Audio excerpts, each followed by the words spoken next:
Okay, time has come to do the review on the Samsung Gear Fit 2. So right off the bat, I'm going to, just like the Gear S2, I'm going to go through basically the things that it has on it.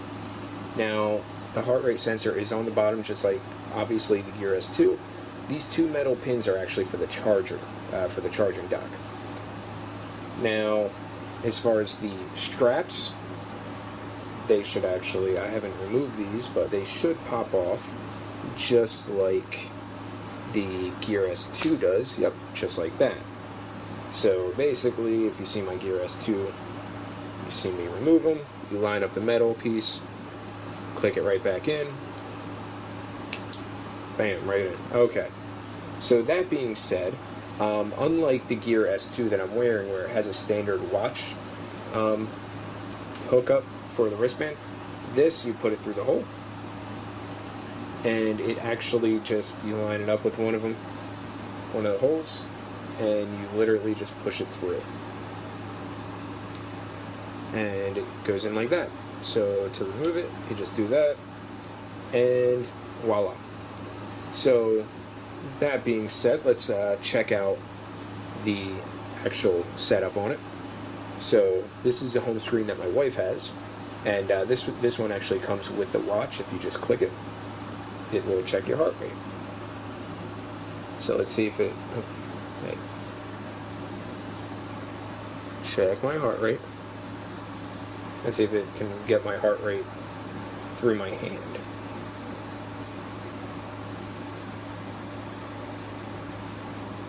Okay, so I have a 95 beats per minute right now, but that's right on the home screen, which is really nice. And full touch screen.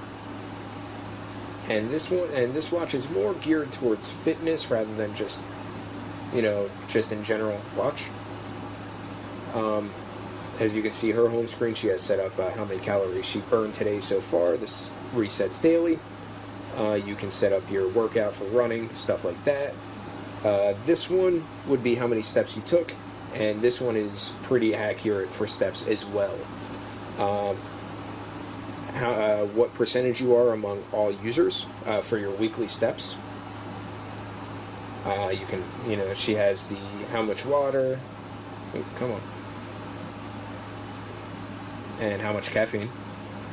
If you want to add or remove them, you press and hold. You can remove the screens really easy. Or you can add them right back.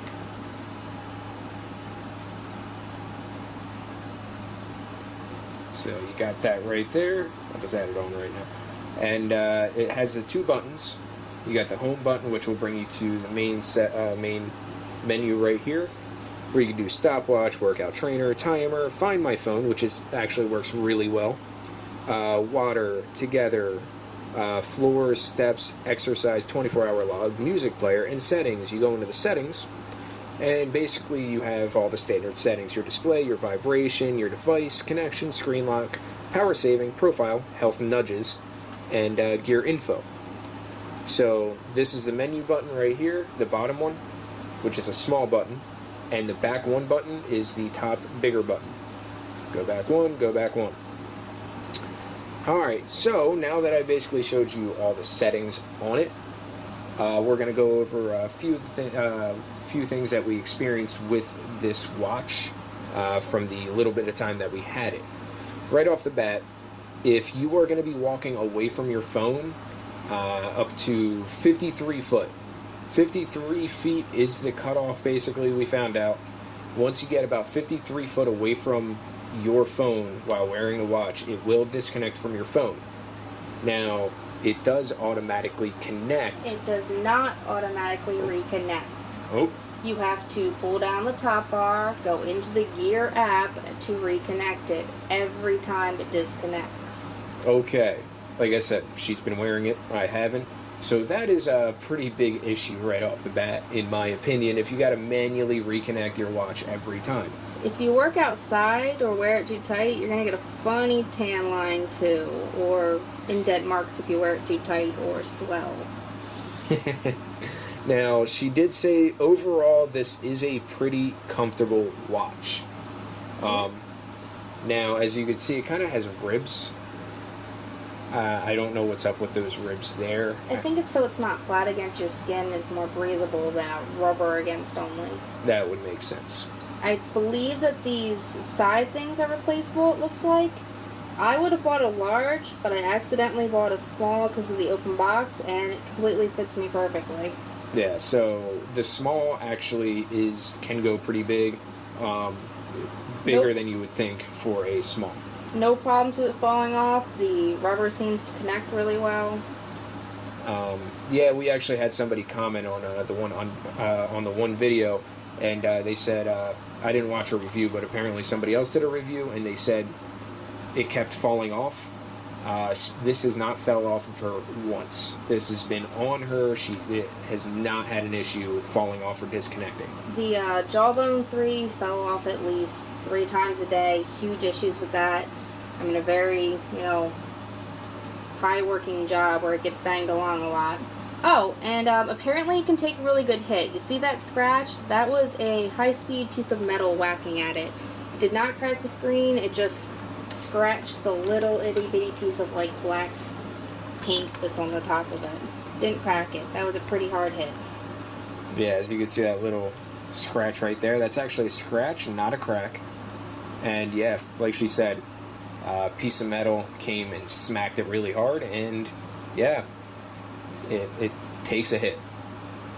Now, as far as the waterproof or water resistant, I'm not willing to experiment with taking a shower with that. It's a little more electricity than the Jawbone Up 3. I did it with that, but I'm afraid to do it with this one. now as far as what it's rated for the same as this, and if you want to know what this is rated for, of my review of how well it works in the water, watch a review for the Gear S2, but this is rated for 1 meter of water up to 30 minutes. Now, I personally take mine off for the shower as well. I don't blame her by any means. I mean, I wore it in the rain, that's about it. Yeah, and it works fine. As far as the touch screen works really well. It's nice sensitivity. The heart rate monitor, how well does that work for you? I love the heart rate monitor, but I've had the Body Media, the Jawbone 3. The calories it says I'm burning is completely different from the Jawbone and the Body Media. I don't know if they were over-exaggerating, but it's off by about 1,000 calories of what I normally do. The Up 3 and the Jawbone would say I burn 25. I was burning about 3,000 a day at work, and now I'm burning 22. So there is a huge difference. That's why I tried wearing it tighter today, see if maybe it wasn't tight enough, but I don't know, it still says the same. So either Jawbone and Body Media were severely off, or this one is.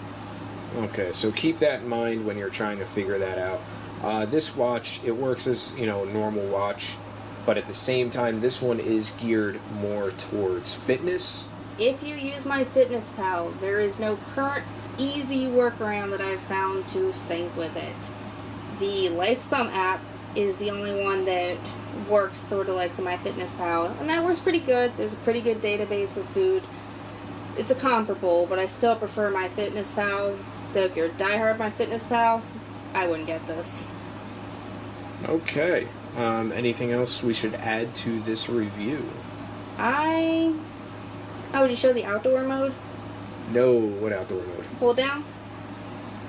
And if you click on the brightness, if you hold it in... Oh, look, see if it's disconnected. Press and hold it in. No, on the actual screen, where you're adjusting the knob. Oh.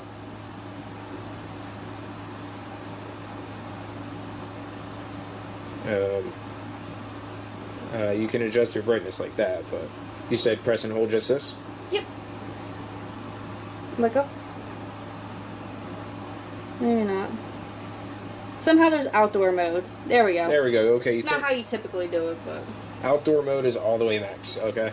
Alright, so apparently this disconnected, and I did not know it. So this is what you have to do to reconnect it each time. You have to pull down the top bar. Oh, that's right, I cleared the notification. So if you clear the notification, you gotta go into apps, then you gotta go into Samsung, then Samsung Gear, and every time you have to hit connect and wait for it to do its little thing. And as you can see, it's disconnected right now. And it is now connected.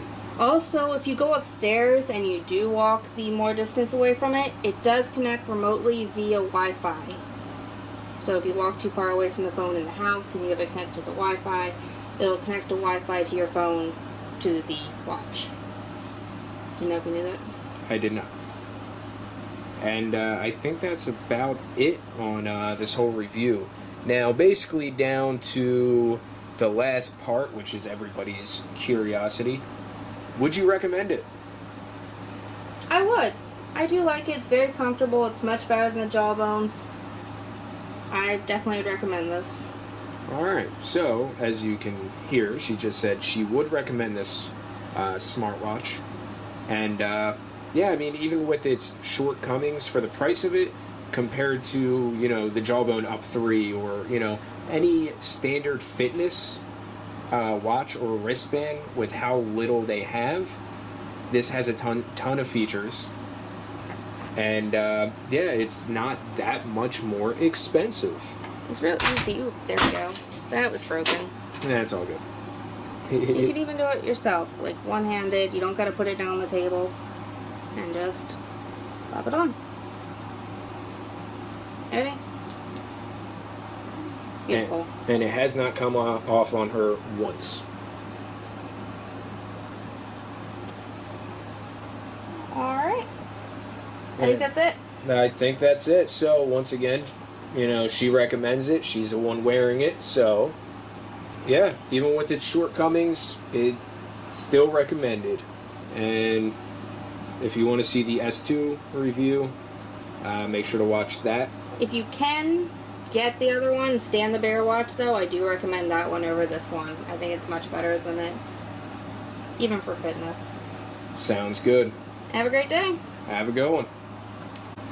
Okay, and a little PS to this review would be the battery life. I kind of forgot to mention the battery life on this watch. Now, this battery life on this watch is not good. It is not. So if you don't want to charge something daily, I wouldn't. This is from about 4 o'clock in the morning, and it's now 6:30 p.m. And it is down. Won't turn on for me now, of course. It's down to 64%. It will not make you 2 days unless you keep the brightness on 1. So if you don't want to charge something daily, then this is not for you. And there you go. Battery life is for the battery for the Gear Fit 2. Like she said, she would recommend the Gear S2. Gear S2 lasts me about 2.5 days per charge, rather than basically a day and a half for the Fit 2. So battery life. There is another cool feature about this, though. We went to the gym and we did 15 minutes of the elliptical, and it knew I was doing the elliptical based on the movement, I guess, of the watch. So that was really impressive that it knew I was doing the elliptical. Alright, so I think that finally concludes our review for the S2, or Gear Fit 2. And it's much more detailed than the S2 review, and I'm kind of glad. So I hope this review helps people out on if they think the Gear Fit 2 will be a useful solution for them, especially over Jawbone. Jawbone, we dealt with nothing but problems with the Up 3. The thing is a hunk of crap, to be honest. I went through about 10 of them since Black Friday. Yep. And they don't even sell them anymore. At Best Buy, at least, they don't sell them anymore. In stores. They do sell them online, but I do not bother. Absolutely not. Alright, so if you're looking for a fitness watch and you're considering the Jawbone or the Samsung, go with the Samsung. It's a hell of a lot better. More features. And less problems so far. So that being said, have a good one.